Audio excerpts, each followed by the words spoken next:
નમસ્કાર ગુજરાત. આજે આપણે જોઈશું 20 એપ્રિલ 2024નું મોસ્ટ ઇમ્પોર્ટન્ટ કરંટ અફેર. તે પહેલાં ચેનલ ઉપર નવા હોય તો ખાસ કરીને સબસ્ક્રાઇબ કરો. તાજેતરમાં વિશ્વ ધરોહર દિવસ ક્યારે ઉજવવામાં આવે છે? તો કે 18 એપ્રિલના રોજ આ દિવસ ઉજવવામાં આવે છે. વિશ્વ વિરાસત દિવસ અથવા વિશ્વ ધરોહર દિવસ ઉજવવામાં આવે છે. તો 18 એપ્રિલના રોજ ઉજવવામાં આવે છે. વિશ્વભરમાં સાંસ્કૃતિક વારસાના સ્થળો વિશે જાગૃતિ લાવવા અને તેમના ઐતિહાસિક મહત્વને ઓળખવા માટે 18 એપ્રિલના દર વર્ષે વર્લ્ડ હેરિટેજ ડે ઉજવવામાં આવે છે. આની થીમ તો કે વિવિધતાની શોધ અને અનુભવ છે.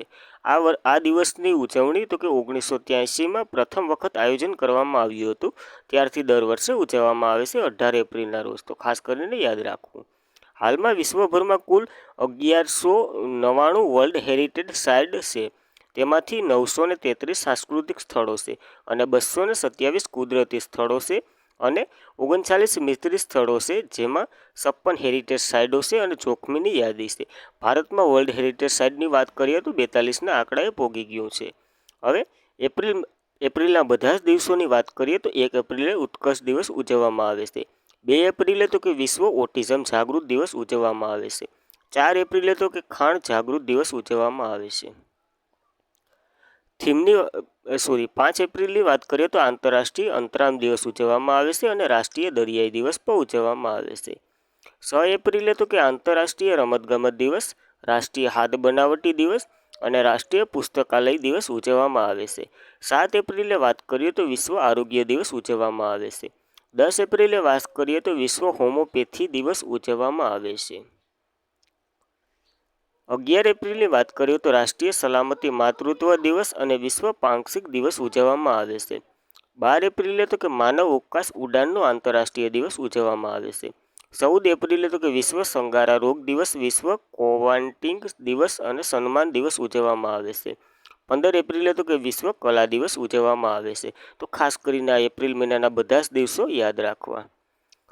તાજેતરમાં માધવપુર મેળાનું આયોજન ક્યાં કરવામાં આવ્યું હતું? તો આનું આયોજન હાલ પર શરૂ છે. પોરબંદર જિલ્લાના માધવપુર ગામમાં આનું આયોજન થાય છે. ગુજરાતના વ્યક્તિને આ ખબર હોવી જોઈએ. તો તાજેતરમાં માધવપુર મેળાનું આયોજન ગુજરાતમાં કરવામાં આવ્યું છે, ખાસ કરીને પોરબંદરમાં. હવે માધવપુર મેળાનું થોડુંક કલ્ચર રિલેટિવ માહિતી લઈએ તો કે રામનવમીના દિવસે એટલે કે ચૈત્ર સુદ નવમના દિવસે આનું આયોજન થાય છે. ટોટલ 5 દિવસીય ઉજવણી થાય છે. શ્રી કૃષ્ણ અને રૂકમણીજીના લગ્નની આખી કથા ઉપર આ મેળાનું આયોજન થાય છે અને આનું ઉદ્ઘાટન રામનવમીના દિવસે આચાર્ય દેવવ્રતે કર્યું છે, જે આપણા રાજ્યપાલ છે. તો ખાસ કરીને યાદ રાખવું. ત્યારબાદ થોડાક મેળાઓ જોઈ લઈએ, આંતરરાષ્ટ્રીય અને રાષ્ટ્રીય. તો કે આંતરરાષ્ટ્રીય સૂરજકુંડ મેળાની વાત કરીએ તો હરિયાણા ફરીદાબાદ ખાતે ઉજવાય છે. સરસ મેળાની વાત કરીએ તો જમ્મુ કાશ્મીરમાં યોજાય છે. ગંગાસાગર મેળાની વાત કરીએ તો પશ્ચિમ બંગાળમાં યોજાય છે. માઘી મેળાની વાત કરીએ તો પંજાબમાં યોજાય છે. ઝીંગા મેળાની વાત કરીએ તો તે પણ પંજાબમાં માઘી અને ત્યારબાદ સારસ આજીવક મેળાની વાત કરીએ 2023માં તો કે ગુરુગામ હરિયાણા ખાતે યોજાય છે. લકી ફેર રાજસ્થાન સીકરમાં યોજાય છે. ગોળ મેળાની વાત કરીએ તો જગન્નાથ મંદિર ઉધમપુર જે જમ્મુ કાશ્મીરમાં આવેલું છે ત્યાં યોજાય છે. તો ખાસ કરીને આ પોઈન્ટ યાદ રાખો. જગન્નાથ આવે એટલે આપણે ઓડિશા જ દેખાય. ઓરેન્જ ફેસ્ટિવલ નાગાલેન્ડમાં ઉજવાય છે. શ્રાવણી મેળો તો કે દેવધર ઝારખંડમાં યોજાય છે. એશિયાનો સૌથી મોટો ઇન્ટરનેશનલ ફૂડ એન્ડ હોસ્પિટલ ફેર તો કે આહાર છે તે નવી દિલ્હી ખાતે આવેલું છે. તો ખાસ કરીને આ પણ યાદ રાખવું. એશિયન રેસલિંગ ચેમ્પિયનશિપ 2024માં ગઈકાલે ભારતીય કેટલા મેડલ જીત્યા છે? તો કાલ તે સમાપ્ત થઈ. ભારતે કુલ 9 મેડલ જીત્યા છે. એશિયન રેસલિંગ ચેમ્પિયનશિપ 2024માં ગઈકાલે ભારતે 9 મેડલ જીત્યા છે અને બરકેલ કિર્ગિસ્તાન એટલે કે ભારતમાં આયોજન થયું હતું. તેમાં ભારતે 9 મેડલ સાથે 9મા સ્થાને છે. તો જાપાન, ઈરાન, કઝાકિસ્તાન અને પછી ત્યારબાદ ભારતનો નંબર આવે છે 9મો. તો ખાસ કરીને આ યાદ રાખવું. 9 મેડલ જીત્યા છે, તેમાં 4 સિલ્વર છે અને બીજા બ્રોન્ઝ છે. તો 4 સિલ્વરની વાત કરીએ તો ઉદિતે 57 કિલો કેટેગરીમાં વેટલિફ્ટમાં, રાધિકાએ 68 કિલોગ્રામ કેટેગરીમાં, અંજુએ 53 કિલોગ્રામ કેટેગરીમાં અને હર્ષિતાએ 72 કિલોગ્રામ કેટેગરીમાં આ સિલ્વર મેડલ જીત્યા છે. તો ખાસ કરીને એકવાર નજર કરી લેવી. ટોટલ 9 મેડલ જીત્યા છે. તાજેતરમાં કોને સ્પેસ ઇન્ડિયાના બ્રાન્ડ એમ્બેસેડર બનાવવામાં આવ્યા છે? તો કે સંજના સંધીને તાજેતરમાં બ્રાન્ડ ઇન્ડિયાના એમ્બેસેડર તરીકે નિયુક્ત કરવામાં આવ્યા છે. તો તાજેતરમાં Sanjana Sanghi space India brand ambassador બનાવવામાં આવ્યા છે. હવે ત્યારબાદના જેટલા પણ ચર્ચામાં રહ્યા બ્રાન્ડ એમ્બેસેડરની વાત કરી લઈએ તો કે સ્વરાજ ટ્રેક્ટરના તો કે MS ધોની, ચૂંટણી પંચના નેશનલ આઇકોન તરીકે સચિન તેંડુલકર, મહારાષ્ટ્ર સરકારના મૌખિક સ્વસ્થ અભિયાન માટે એસટીને સ્વાઇટ એમ્બેસેડર તરીકે નિયુક્ત કર્યા હતા. સેવલોન ઇન્ડિયાના વિશ્વભરમાં હેઠ બ્રાન્ડ એમ્બેસેડર તરીકે સચિન તેંડુલકર, ઇન્ફોસિસ બ્રાન્ડ એમ્બેસેડર તરીકે ઇગા સ્વીટેક જે પોલેન્ડના છે અને રાફેલ નડાલ જે સ્પેનના છે.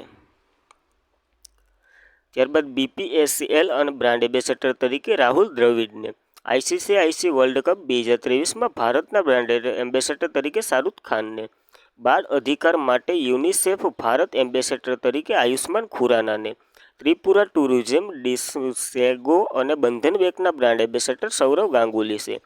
સ્મૃતિ મંધાનાને ગલ્ફ ઓઇલ ઇન્ડિયાના એટલે કે GUVના બ્રાન્ડ એમ્બેસેડર બનાવવામાં આવ્યા હતા.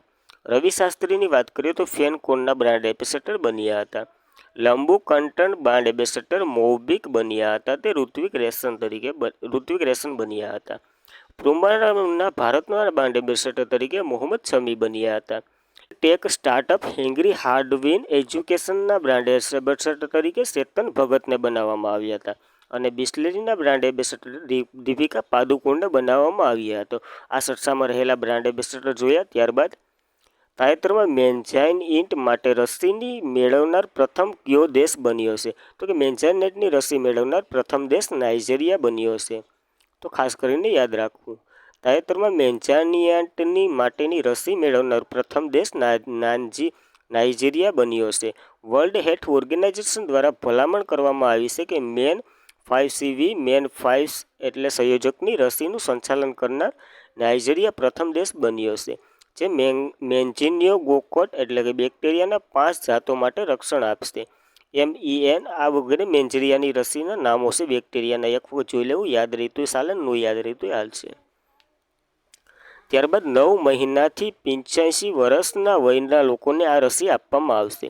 આ રસી UK સરકાર, કોમનવેલ્થ અને ડેવલપમેન્ટ ઓફિસની નાણાકીય સહાય માટે પાથ અને સીમ ઇન્સ્ટિટ્યૂટ ઓફ ઇન્ડિયા દ્વારા વિકસાવવામાં આવી હતી. તો ખાસ કરીને યાદ રાખવું. હવે મેન્જાઇનઇટ વિશે વાત કરીએ તો મેન્જાઇના એ એક ચેપી રોગ છે જે મગજ અને કરોડરજ્જુની આસપાસના પટલમાં બળતરાનું કારણ બને છે. આ પટલ મેન્જાનિયસ તરીકે ઓળખવામાં આવે છે, એટલે આનું નામ પણ મેન્જાનિયસ રાખ્યું છે. મેન્જાઇનઇટની વિવિધ બેક્ટેરિયા, વાયરલ, ફૂગ અને પરજીવીના કારણે થઈ શકે છે. મોટાભાગે ચેપ એક વ્યક્તિને બીજી વ્યક્તિમાં ફેલાઈ શકે છે, પરંતુ કેટલાક કિસ્સામાં ઈજા, કેન્સર અથવા તો દવાને કારણે થઈ શકે છે. તો આ ખાસ કરીને યાદ રાખો, શેનાથી ફેલાય તે પણ. ત્યારબાદ મિત્રો વનલાઇનર સ્વરૂપે કરંટ અફેર જોઈ લે તે પહેલાં ખાસ કરીને ચેનલ ઉપર નવા હોય તો શેર કરો, વિડીયોને લાઇક કરો અને ચેનલને સબસ્ક્રાઈબ કરો.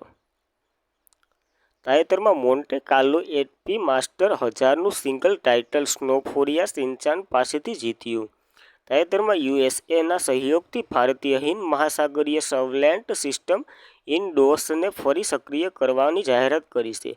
આ US દ્વારા સહયોગ કરવામાં આવી છે ભારતે જે હિન્દ મહાસાગરનું રક્ષણ કરશે. તો ખાસ કરીને આ પોઈન્ટ પર નોંધવો. ત્યારબાદ તાજેતરમાં પાણીમાંથી માઇક્રોસ્ટ્રીપ બેક્ટેરિયાને દૂર કરવા માટે હાઇડ્રોજેલ ISLS બેંગ્લોર દ્વારા વિકસાવવામાં આવ્યું છે. આ પાણીમાં જે દેખાતા ન હોય તેવા માઇક્રોસ્ટ્રીપ પ્લાસ્ટિક બેક્ટેરિયાનું નાશ કરશે. હવે એપ્રિલ 2024માં DRDOએ ફ્લાઇટ સ્વદેશી ટેકનોલોજી કુર મિસાઇલનું પરીક્ષણ કર્યું છે. તે ઓડિશામાં કર્યું છે. તો ખાસ કરીને સ્થળ યાદ રાખવું. ત્યારબાદ તાજેતરમાં વિશ્વનું સૌથી કડક ધૂમ્રપાન વિરોધી બિલ પસાર કરવામાં આવ્યું છે. તે બ્રિટન દ્વારા પસાર કરવામાં આવ્યું છે. આ બિલ વિશે થોડીક માહિતી લઈએ તો આ બિલ તો કે 15 વર્ષથી નીચેના બાળકોને એટલે કે 15 વર્ષથી જે નીચેના હોય તેને ધૂમ્રપાન આપવામાં એટલે કે તમાકુનું સેવન કરવા માટે અટકાવવાનું છે. અને જેમ 15 વર્ષથી જેમ 16 વર્ષ થાય તેવી રીતના એક વર્ષ વધારવામાં આવશે આમાં. ખાસ કરીને આ પોઈન્ટ પર નોંધવો. તો સૌથી કડક બિલ માનવામાં આવે છે. તકસ્વી વાઘાણીએ 25 મીટરથી વધુ સૌથી ઓછી લિમ્બો સ્ટેકિલનો નવો વર્લ્ડ રેકોર્ડ બનાવ્યો છે. ત્યારબાદ જનરલ મનોજ પાંડેએ ઉઝબેકિસ્તાનમાં હાઈ ટ્રેક IT લેબનું ઉદ્ઘાટન કર્યું છે. ઇન્ડોનેશિયામાં માઉન્ટ રૂવાબમાં ભીષણ વિસ્ફોટ થયો છે. વાઇસ એડમિરલ દિનેશ કુમાર ત્રિપાઠી દેશના નવા નેવી ચીફ હશે. આની પહેલાં કોણ હતા તે તમારે કોમેન્ટ કરવાનું રહેશે. ભારતે બ્રહ્મોસ સુપરસોનિક ક્રૂઝ મિસાઇલ સિસ્ટમને પ્રથમ બેઝ ફિલિપાઇન્સને સોંપી. ભૂતપૂર્વ આરબીઆઈ ગવર્નર સુબ્રાત રાવ સંસરણ જસ્ટ એમએસનું રિલીઝ થયું, એટલે કે નવું પુસ્તક રિલીઝ થયું, just a mercenary. GMR Hyderabad airport Skytrax best airport સ્ટાઇડનો એવોર્ડ મળ્યો છે, જે હૈદરાબાદ સ્થિત છે તેને. રાજીવ ગૌબાની અધ્યક્ષતામાં કેન્દ્ર સરકારે LGBTQ+ લોન્ચ કર્યું, જે સમુદાય પર સમિતિની રચના કરશે. ઉત્તર પ્રદેશ વારાણસીની તિરંગા બરફી, ધનુવા મૂર્તિઓ અને ધાતુ હસ્તકળા સહિત 6 ઉત્પાદકોને જીઆઈ ટેગ મળ્યો. તિરંગાની વાત તો આપણે કાલ કરી હતી, તેને જીઆઈ ટેગ મળ્યો છે બનારસી બરફીને. યુએઈને અબુધાબીમાં 16મી વર્લ્ડ ફ્યુચર એન્જિન્સ સમિટ યોજાઈ, એટલે કે શરૂ છે હાલ. તો thank you for watching this video. જય હિન્દ વિદ્યાર્થી મિત્રો. Good day, good life.